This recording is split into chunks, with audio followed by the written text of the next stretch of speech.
parents are on a 10-hour flight over from Germany and they're about to land, so I decided to make them an early dinner for when they arrive at our house. Our friends brought us these potatoes from Idaho, so I thought it would be perfect making a duck fat roasted potato. I started by chopping them and boiling them while I got started on my maple roasted carrots. I cut my rainbow carrots in half and seasoned them with some olive oil, maple syrup, and some other spices. At this point, my potatoes were parboiled. I shook them up and transferred them over to a baking sheet with some hot duck fat before roasting them for about an hour in the oven. In the meantime, I got started on making a cilantro hummus and plated that before popping that in the fridge. Once that was set aside, I made my variation of a gremolata and added some green olives, dill, parsley, and also a red plum. I finally chopped my parsley and my dill before moving on to my olives and adding them to the plate. Last but not least, I also cut up my plum and added some olive oil, lemon juice, and some grated garlic to the mix. Seasoned with salt and pepper, gave that a good stir. By this point, my fish was ready to go in the oven, so I got started on the marinade, which was just some melted butter, some lemon juice, and a handful of other spices to go with the fish. Coated my fish in the marinade before putting it on a baking sheet and adding some tomatoes to roast as well. At this point, I was ready to plate, so I put my maple roasted carrots down on my cilantro hummus, topped my fish with some of the gremolata, but also put some extra on the side, plated my potatoes as well, and there we go, dinner was served. My dad loves a good potato while my mom loves a well-cooked fish, so this was perfect.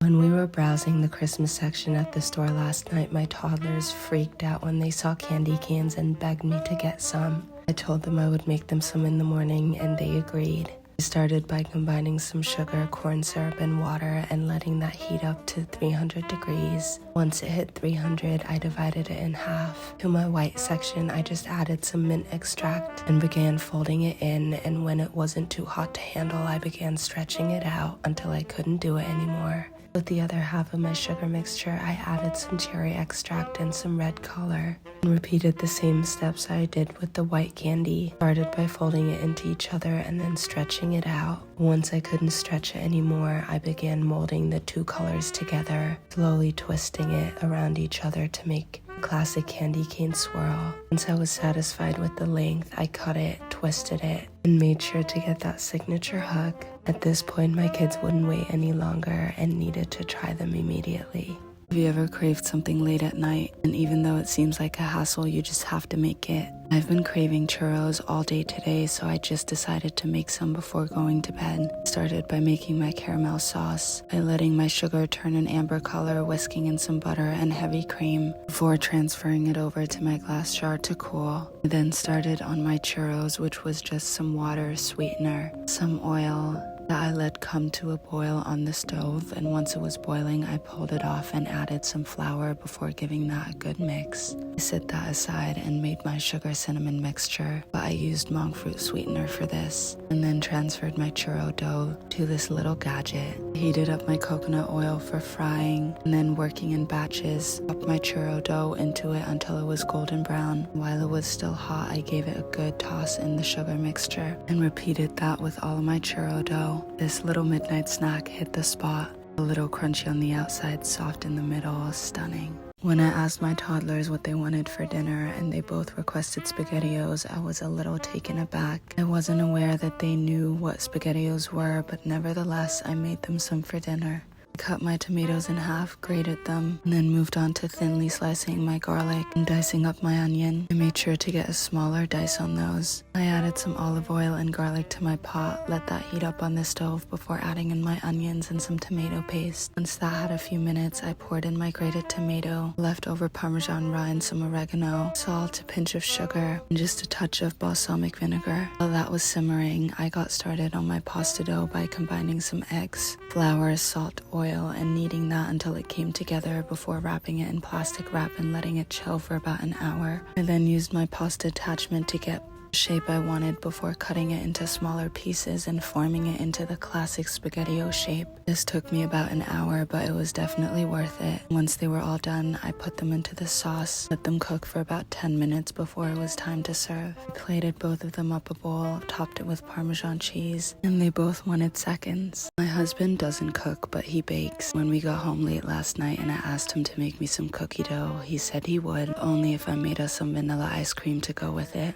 So after I agreed, he got started on mixing white and brown sugar, adding some soft butter, an egg, baking powder, baking soda, some salt. You can't forget about the vanilla. He gradually added flour and oats and obviously a bunch of chocolate chips. This dough was so good I couldn't help but snack on it. While that was set aside, I got started on making some vanilla ice cream by combining milk, sugar, heavy cream, and some vanilla, letting that heat up on the stove while I made my egg mixture. Once that came together, I tempered my eggs, poured that back into the pot and let that heat up before straining it through a fine mesh strainer. I set that bowl on top of some ice to cool it down and then popped it in the freezer so it would cool down quicker. At this point, Lucky started baking off the cookies in batches for about 7 minutes. Once they came out, he transferred them over to a wire rack. While the last batch of cookies were baking, I churned my ice cream until it hit soft serve consistency, added some warm cookies, and this was the perfect midnight snack.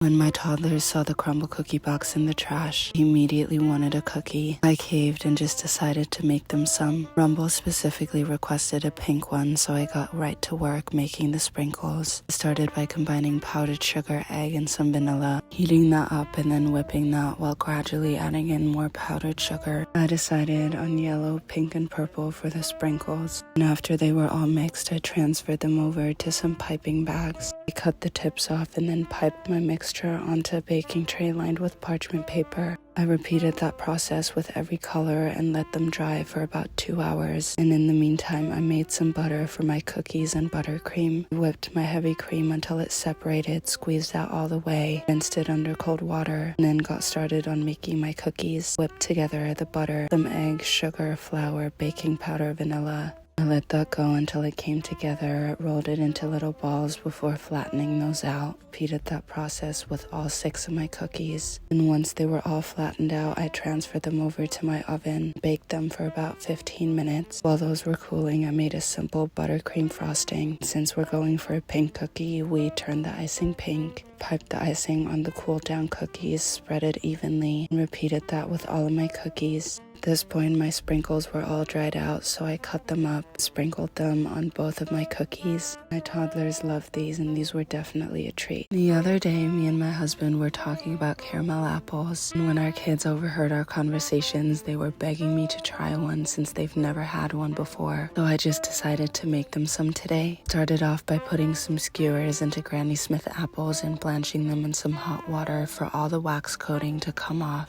After about 20 seconds, I rubbed them down with a paper towel just to make sure they were extra clean. I popped those in my fridge to cool while I got started on my caramel. We kept it really simple today with some brown sugar, heavy cream, and some butter. I melted all of that down while stirring it frequently, and once it was melted, I pulled it off the stove, added some vanilla, and let it cool so it would thicken. Once I was happy with the consistency, I started dipping my cold apples into the caramel, and I made sure to repeat that process at least 2 or 3 times to get a nice even coating on them. I then put them in the fridge for about 30 minutes to set, and then it was time to slice them. The kids were so excited and kept asking for more after the first. I had a very emotional morning and I was craving a little pick-me-up drink, and since I've been thinking about making horchata for the last few days, I decided to just make it today. I soaked my rice in some water with cinnamon for about 4 to 5 hours while I got started on making some condensed milk. I combined milk and sugar, put that on the stove, and then made some evaporated milk by just boiling off some milk. After about 45 minutes, my condensed milk was done, so I strained it and put that in the fridge to thicken. I moved on to straining all the skin off my evaporated milk before letting that cool as well. While those were cooling in the fridge, I poured my rice, water, and a little bit of the cinnamon into my blender. I blended that for about 5 minutes before straining that as well, making sure I get all the liquid out before adding that to a big jug. Adding my condensed milk, my evaporated milk, and about another 2 2 cups of water to thin it out. I gave that a really good stir, and I was finally done. I filled up my glass with some ice, added my horchata, a dash of cinnamon, and this was so divine and hit the spot. When my husband and I were in Germany, we had the worst pumpkin cinnamon roll we've had in our lives. When I got home, I decided to just make it myself. Since it's pumpkin season, there's no better time. De-seeded and roasted my pumpkin before scooping all the flesh into my food processor and letting that puree. Then moved on to making my cinnamon roll dough by combining some warm milk, yeast, pumpkin puree, egg, and some butter, giving that a good mix before adding all of my dry ingredients. Let that knead for about 8 to 10 minutes, and once it all came together, I let my dough rise for about an hour, hour and a half. In the meantime, I made my brown sugar and cinnamon mixture, and once my dough had doubled in size, I turned it out, rolled it out, and spread it with some butter. Once the butter was evenly spread, I sprinkled my dough with my cinnamon and sugar mixture and made sure to rub that in before rolling it up. Then cut my dough into even pieces and placed it into a buttered baking dish, making sure that they were close but not too close so they had enough space to expand. Let those rise for another hour, and once they looked like this, I popped them in the oven for about 20 minutes. I got started on my salted maple cream cheese frosting. I combined some cream cheese, maple syrup, butter, vanilla, powdered sugar, and a huge pinch of salt. Let that whisk until smooth before spreading it all over my cinnamon rolls. My husband likes a lot of frosting, so I made sure to do that before cutting him one while it was still warm. I've never been a huge fan of pumpkin, but these were divine, and Lucky loved them and gave them a 9 out of 10, which says a lot. My daughter doesn't like cake, but it is her birthday in the morning, so she requested a blueberry cake. And even though I'm not a good baker, I'm trying to make this work. So when everyone went to bed, I started baking. I started by making a blueberry compote and a blueberry puree, and then moved on to mixing all of my dry ingredients and wet ingredients for my cake. I combined some eggs with buttermilk, some vanilla, avocado oil, and some blueberry puree before whisking that all together. I then poured my wet into my dry and mixed it all until combined before adding some blueberry compote and melted butter, mixing until my batter was nice and shiny. While my oven was preheating, I spooned it onto a baking sheet and baked it for about 20 minutes. Once it was done baking, I popped it in the freezer for about an hour before starting on my buttercream. I whisked together some butter and cream cheese before slowly adding some powdered sugar and blueberry compote. After about an hour in the freezer, I cut out some round circles since I was making a 4-layer cake. I spread some buttercream on it, followed by blueberry compote. And then I added on my next layer and repeated that for all 4 layers. Once I reached the top, I spread my blueberry buttercream all over and tried to get it as neat as possible before taking some fresh blueberries and creating little clusters. Since she is turning 4, I opted for 4 blueberries and 4 layers. While my toddlers were playing in the backyard, they asked me for a Capri Sun. And since I had all the fruit at home to make some, I told them to give me a minute while I got started. Our favorite one is the multivitamin, so I decided to use some pineapple, pears, apple, oranges, and also some frozen cherries. I took the skin off my pineapple, chopped it up, before moving on to my pear and doing the exact same. I peeled my oranges, cut those into slices, and then moved on to doing the same with my Granny Smith apple. Once all of my fruit was chopped, I put it all in a bowl. I also added some cold grapes, then it was time to start juicing all of my fruit. I started with my pear and apple, moved on to my cherries, and then did all the pineapple after. And once everything was juiced, I passed it through a fine mesh strainer and then added some water to thin it out. You can add as much or as little water as you want. I then filled it into their little pouches before grabbing 2 straws, opening those up, and our Capri Sun was done. We were so excited to have this and couldn't wait. And right as I was done cleaning up, they wanted a second one. We just landed after a 10-hour flight, and the first thing my husband requests is a hot dog.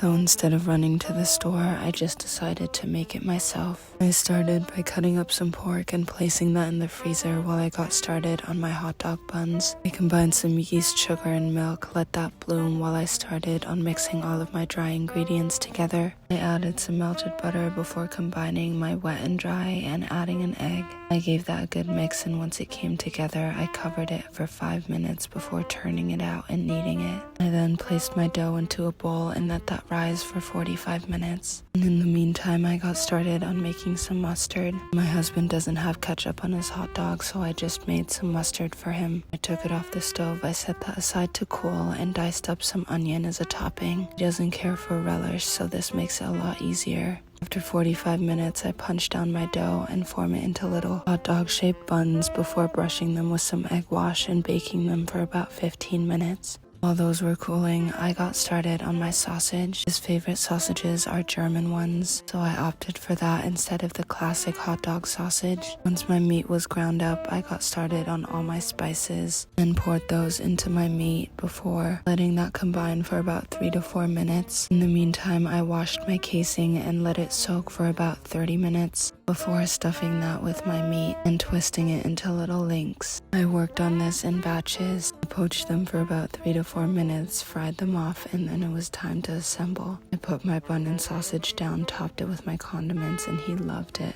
My husband loves a spicy snack, so when he said he was craving Flamin Hot Cheetos today, I decided to make him some instead of him having to go to the store. I cooked my polenta, spread that out, let that cool for about 2 hours before adding it to a food processor alongside some egg whites, baking powder, cayenne, garlic, and then I gradually added in some cornstarch. Once it was a thick paste, I piped it onto my cutting board that was dusted with some arrowroot powder before I cut that up and formed them into some Cheeto-like shapes. I set those aside while my oil heated up, and once it was hot enough, I fried them until they were golden brown, transferred them over to a wire rack before popping that in the oven and letting that bake on my lowest heat setting for about 4 to 5 hours, just until it was crispy and dried out. It was almost time to pull out my Cheetos. I started on making both my seasoning mixes. I decided to go with the original cheese flavor and then the flaming hot one. I tossed my Cheetos in both of the seasonings, and Lucky obviously went for the hot ones first, which were gone in less than 10 minutes. My sister and my niece Gogo are flying all the way over from Utah today, and I know that they love chocolate muffins, so I decided to make them some before they arrive. I combined some all-purpose flour, Dutch processed cocoa, salt, sugar, and some chopped up chocolate before moving on to my wet ingredients, which are some eggs, milk, sour cream, olive oil, and some vanilla. I gave that a good whisk and then poured my wet ingredients into my dry. I made sure to not overmix it. As soon as it came together, I spooned it into my muffin tin that was lined with some parchment paper. I topped my muffins with more chocolate before popping them in the oven for about 15 minutes while I got started on my chocolate ganache. I heated up a smidge of heavy cream, chopped up some more milk chocolate before pouring the hot heavy cream over it. Let that sit for about 2 minutes before whisking it all together. Since I wanted to fill my muffins with my chocolate ganache, I transferred it over to a squeeze bottle, pulled my muffins out, let them cool for about 10 minutes, and then filled every single one of my muffins with that melted chocolate. In order to keep them fresh, I transferred them over to my domed cake plate and waited for them to arrive.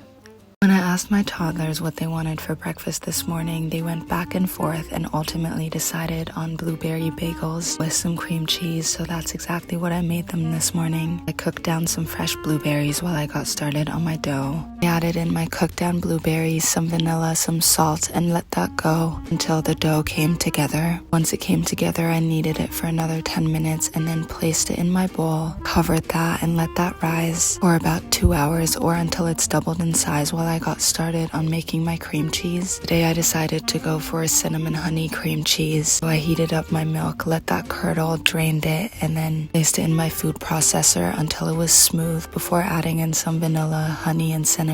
Once it came together, I popped that in the fridge while I got started on my bagels, punched down the dough to release all the air, and then cut it into 8 pieces before forming those into little balls. I repeated that with all my dough, and once that was done, I started forming them into the classic bagel shape. I made sure to make the holes a little bigger since they were going to shrink once they boiled. I then placed them in some boiling water that also had some honey in it and left them in there for about 30 seconds on each side before transferring them over to a wire rack. Preheated my oven and then placed my bagels inside to bake for about 25 minutes before they were all done. Would usually let them cool, but the kids wouldn't wait any longer. Cut the bagels open, spread the cream cheese on top, and breakfast was served. My toddler stumbled into my room this morning asking for cereal for breakfast. She saw someone eating Fruit Loops and wanted those specifically, so I caved and just made her some. I started by combining some almond flour, maple syrup, coconut oil, and some tapioca flour, giving that a good mix, setting that aside, and then got started on grinding up all of my dried fruit. I decided on a mango banana flavor, raspberry flavor, and also blueberry since that's her favorite fruit. I spooned my cereal dough into each bowl, added a little bit more flour, and gave that a really good mix. Once it all came together, I started forming my little cereal by getting a small amount of dough, rolling it out, and placing it on a parchment paper lined baking sheet. While I was doing that, I also preheated my oven to about 350 degrees. And once that was ready, I smushed down my cereal and added a little hole in the middle before baking them for about 8 to 10 minutes. I let them cool completely, topped them with some milk, and she absolutely loved them.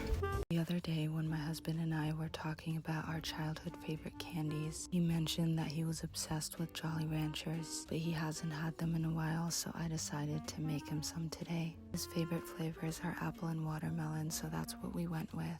I started by combining some water, sugar, and corn syrup, brought that to 310 degrees, and then I added in my watermelon extract, some malic acid, and some pink color. This is the stage where I had to work very quickly because my mixture began to harden. So I poured that into my silicone molds before moving on to my second flavor, which was green apple. So I added some apple extract, malic acid, and green color this time before pouring it into my remaining molds. After about an hour and a half to 2 hours, my Jolly Ranchers had hardened, so I popped them out and transferred them over to a bowl. These are so nostalgic to him, so I was really excited for him to try. I ended up preferring the apple ones where he preferred the watermelon ones. Before the day was over, the bowl was gone.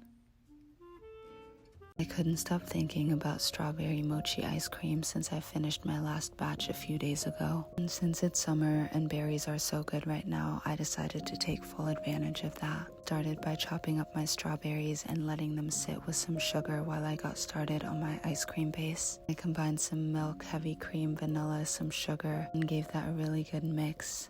I set that aside, blended up my strawberries, and then combined that with my milk mixture. Once that was all incorporated, I chilled that for about an hour before pouring it into my ice cream churner and letting it churn for about 20 to 25 minutes. Once it reached soft serve consistency, I spooned it into my tray, popped that in the freezer for about 4 hours. Once it was completely frozen, I scooped tiny little balls onto this baking tray and let those freeze while I got started on making my mochi dough. I combined some glutinous rice flour, cornstarch, some powdered sugar, and some water. I wanted my mochi to be pink, so I added some pink color to it before heating it up, and once it came together, I rolled it out and then took a cookie cutter to get perfect round circles to spoon my ice cream into. I pulled my ice cream out of the freezer in batches so that it wouldn't melt, placed my tiny scoops inside the mochi, and then wrapped it all around. The ones I was eating immediately I put on a plate while the others went back into the freezer. This was absolutely divine and hit the spot.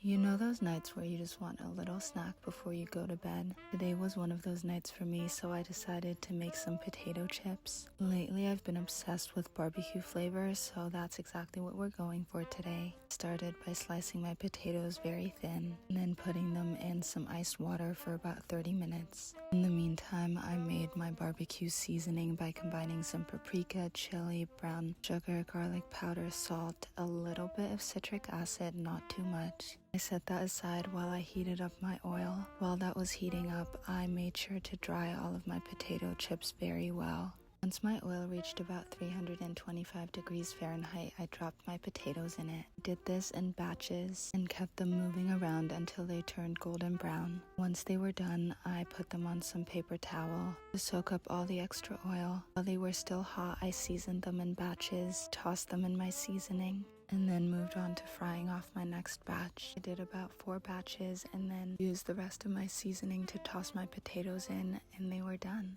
These have been my new obsession, and Lucky ended up having a bunch of them as well.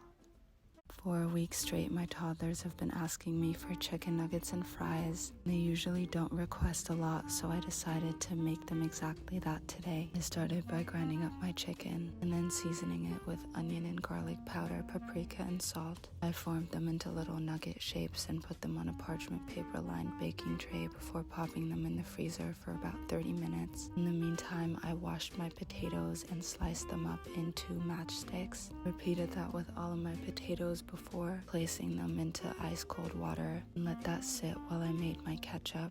I combined some tomato paste, honey, vinegar, water, salt, and let that simmer until thickened before letting it cool.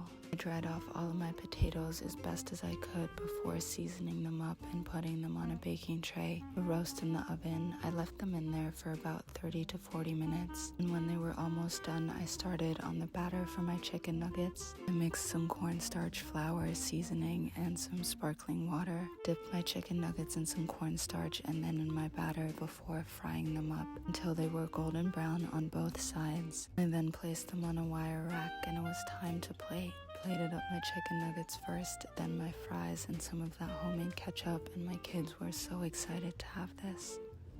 When I asked my toddlers what they wanted for lunch today, they both said pizza, which took me by surprise since they don't usually like it. But nevertheless, I got started on making them some. I combined some flour, water, yeast, and some salt before mixing that together and letting that rise for about 2 hours. While that was rising, I got started on making some mozzarella cheese. I warmed up some milk, combined that with citric acid, and rennet before slicing it and returning it back to the stove. And once it hit the temperature I needed it to, I strained it, stretched it, and formed it into my mozzarella balls. Placed those into cold water while I made the rest of my ingredients for my pizza. They requested plain cheese pizza, so I got started on making the tomato sauce. Kept it really simple with that. I also made some hot honey since they like a drizzle of that on their pizza by combining some honey with chili and letting that simmer on the stove for about 30 to 40 minutes, then transferred it over to a squeeze bottle. And at this point, my dough had doubled in size, so I floured my work surface and transferred it over. I cut it in 4 parts and rolled each of them into a little ball before stretching it out into a pizza shape. Sliced up my mozzarella, and then it was time to top my pizza. Started with the sauce and layered my mozzarella cheese on top of that before popping it in the oven for about 6 to 8 minutes. And once it was golden brown, I pulled it out and drizzled it with some of that hot honey before slicing it up. We were so excited to eat. My husband mentioned that he was craving Coca-Cola the other day, and since we were out of soda, I decided to make him some today. I started by making my caramel sugar by combining some water and sugar, letting that come to the hard crack stage before pouring it out and letting it cool. Once it was all cooled down, I broke it up and set it aside and moved on to zesting my citrus. I started by zesting some oranges, some lemon, and lastly, I also zested some lime. I moved on to grinding up all of my spices. I started by combining some nutmeg, cinnamon, some vanilla, coriander seeds, rose hips, some lime leaves, and some cola nut. Before grinding that into a fine powder, I combined the last round of ingredients, which were some water with different sugars, the citrus that we zested earlier, and we can't forget about our citric and malic acid, and also the caramel sugar we made earlier. I set that into a water bath and let that all come together for about an hour and a half on the stove before straining it through a fine mesh strainer. I popped that in the fridge until it was cold, and then it was time to have our soda. I combined some cola syrup with sparkling water, and this tasted exactly like Coke. And when I made Lucky a glass, he was so impressed that he had to have another glass after.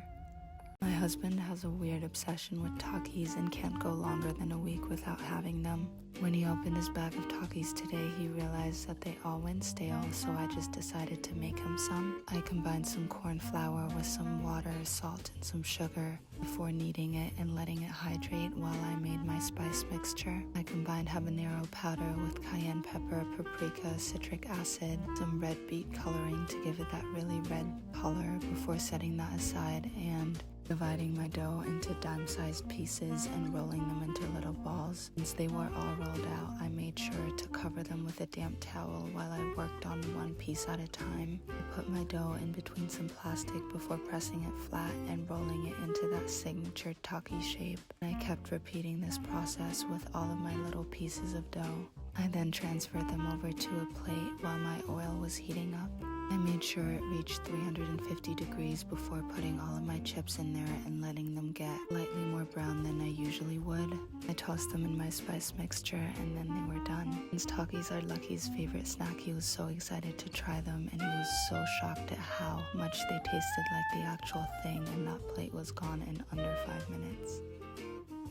You ever had a craving that you can't stop thinking about until you actually have it? I've been craving boba for so long that I just decided to make it today. I combined some brown sugar and water, let that heat up before adding in some tapioca, starch, and black food coloring. I then return that to the stove until it thickens up before adding the rest of my tapioca starch. Once that was all combined, I poured it onto my counter and started kneading it until it all came together. I then split my dough in two just so it's easier to handle and rolled it out before cutting it in smaller pieces and rolling those into balls. You can make them as big or as small as you want. I made them a little smaller because I knew that they were going to expand once I boiled them. Once my dough was rolled out into balls, I transferred them over to boiling water and let them boil for about 15 minutes while I got started on steeping my rooibos tea. Right before my pearls were done cooking, I heated up some brown sugar and transferred them over. Once they were all coated in the brown sugar, I poured them into my glass, topped them with some ice and my rooibos tea. I obviously needed a splash of milk, and this hit the spot.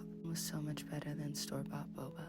This morning my toddlers requested some cornflakes for breakfast, but I don't usually keep those in the house, so I just decided to make them. I combined some cornmeal, corn flour, and a tablespoon of coconut sugar with some water until it was batter-like consistency. I then lined my baking tray with some parchment paper before pouring my mixture onto it. I made sure to spread it as thin as I could. The thinner you get this batter, the crispier your cornflakes will turn out. And I popped it in the oven for about 15 minutes before pulling it back out and breaking up my pieces. At this point it's still very soft, so it's easy to rip everything apart and get it into the shape and the size that you want. Once I was done ripping all of them up, I popped it back in the oven for about 50 minutes to an hour at a very low temperature. Once they were all cooled down and crispy, I poured my toddlers some cereal into their bowls. Today was a day that they wanted milk with their cereal, so I poured some milk on top and their breakfast was done. I've been on a real cornflake kick lately, so this is very exciting for them.